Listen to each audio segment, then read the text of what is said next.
What's up, Eagles Nation? What's going on in the NFL world? How you doing, Division Rivals? This is Stephen Hyder with Gate City Sports Channel. Sports Channel where the cerebral NFL fan comes for about 10 minutes of daily content. All right, y'all, today's topic, we're going to talk about day 6, training camp. So here's the notes that I have on this camp so far, guys. So pads went on. Just so everyone's clear here, when the pads go on, it's not necessarily, that doesn't mean tackling to the ground. They did not tackle to the ground, but there was some contact here, guys. I mean, we're talking about a much more, up-tempo, a much more physical, nature to the camp once the pads go on, because you can pop a little bit. To make the point and make the message clear, guys, there was a rep early on where apparently Anthony Harris put a nice little lick on Travis Fulgham and sent him to the ground. Fulgham got back up, but just goes to show you, man, the tempo picks up once you go with the pads on a little bit. Also, I think one of the great things about when you put the pads on, I think that the reps on one-on-ones, especially for the defensive line versus the offensive line, I think it becomes a little bit more, important. It becomes, something that you can get a little better feel for. It's still not quite game reps. This isn't quite, it doesn't mean anything quite yet, but certainly a little bit more than when you're, doing the fake stuff early on. So, one-on-one reps, offensive line versus defensive line, guys. Some notes just to kind of take away from here. Andre Dillard did not have a very good go at it. The play I keep hearing about is Andre Dillard got beat with a speed rush by Milton Williams. First off, it's good to see Milton Williams get in there and make a play from the defensive end position. However, a lot of people have pointed out, I think I heard Zangaro say this, Dave Zangaro, getting beat by Milton Williams on a speed rush, if you're Andre Dillard, not a power, you expect the power rush.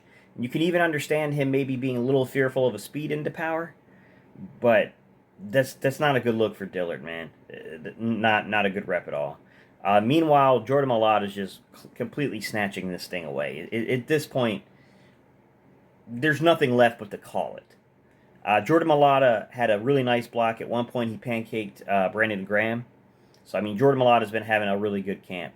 And in addition, Josh Sweat beat Andre Dillard for a sack. So, I mean, it is what it is at this point, guys. What can you really say? To me, it's quite clear Jordan Mailata is going to win that left tackle battle. I mean, I know the Eagles are trying to say, look, it's still early in camp, technically.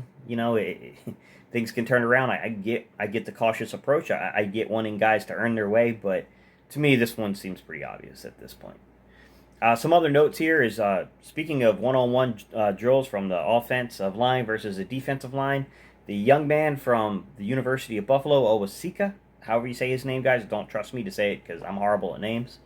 This is a young man I kept telling you guys. He was an undrafted rookie free agent. I had a couple of you guys ask me if you could, name one undrafted rookie free agent you think has a chance at making the roster, and I kept saying, I think that kid from Buffalo, man, you got to watch out for him because his film was quite impressive. He had a couple of really good reps in camp today. He even got Brandon Graham. He put Brandon Graham on his tail. So, he's playing inside as a guard, which, normally he's a tackle. They got him kind of playing as a guard in this camp.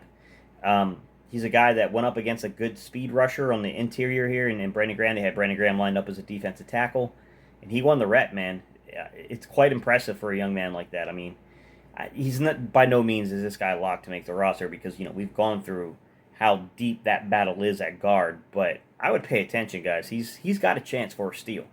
He's got a chance to steal a roster spot here, to be quite honest. Some other news and notes, guys, on the one-on-one portions of the day. Look, we might as well just come out and talk about this. During the 101s, Jalen Hurts had a little trouble with his accuracy on some of the short intermediate stuff.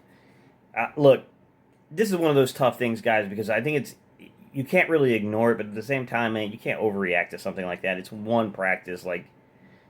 I can't sit here and tell you that I was on it every single time I threw a football. Even to this day, man, there are times where things aren't working, man. Your footwork's not right. You're just not in it. On the 101s, man, he missed a lot to the running backs. He was failing balls to the running backs quite a bit.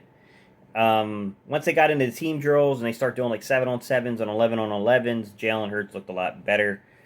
But, these are supposed to be camp notes, guys. I'm supposed to be open and honest about what's being reported and what's being said. Jalen Hurts struggled today. Just for notes here. He did struggle early on in the camp portions of stuff.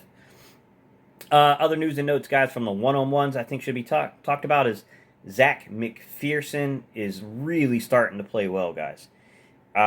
He's probably not going to start. I think we're pretty much penciled in with Darius Slay, Steven Nelson, and Avonte Maddox. But I got to be honest with you, man. I think McPherson at this point is probably that next guy up.